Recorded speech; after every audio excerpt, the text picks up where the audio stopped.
Now to the deep freeze on its way to a huge stretch of the country tonight, the coldest winter weather this season.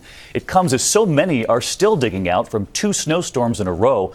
A worker right here clearing the stadium for today's Dolphins-Patriots game in Foxborough, and then navigating the snowy roads right there in Pittston, Pennsylvania. Meantime, this evening it's been a deadly night on the roadways out west, all because of the snow. Here's ABC meteorologist Ginger Z now. On the icy roads of the Blue Mountains near Pendleton, Oregon, a tour bus crashed today on I-84, killing 5 people and injuring at least 20. Driving was also disastrous this weekend after the latest winter storm in the east. There was a 20-car pileup on I-93 in New Hampshire. There was debris everywhere. You could see it, like you had almost like duck not to be hit by a fender or some exploding plastic grill. It was unbelievable. And close to Kenosha, Wisconsin, I-94 was like a parking lot. It was a dangerous drive, too, in Portland, Maine. Central Ohio, folks were traveling far from highway speeds.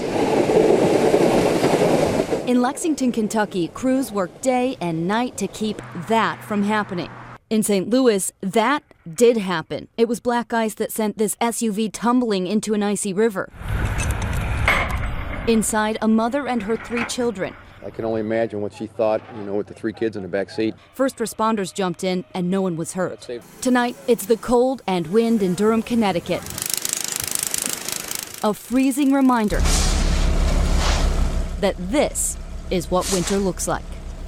Wow, the holidays are supposed to be a little easier than this. Ginger Z is with us here on the desk here in New York. And you say the cold temperatures are going to stay, but get even colder in some places. Right, and that's what's going to be the problem. You may go above freezing during the day, but then at night, a lot of places with this coldest air of the season going to see black ice problems on the road still. So let me show you just how cold. Chicago's one place we're focusing in on because they've been relatively mild. Haven't seen a high temperature below 32 for 308 days. But look at these numbers. The numbers going up to around 22 for New Year's Day, only for a high. Across the country. Across the country, right. New York City, by that time in the midweek, below freezing, too. And then we want to look one more thing at New Year's Eve, right?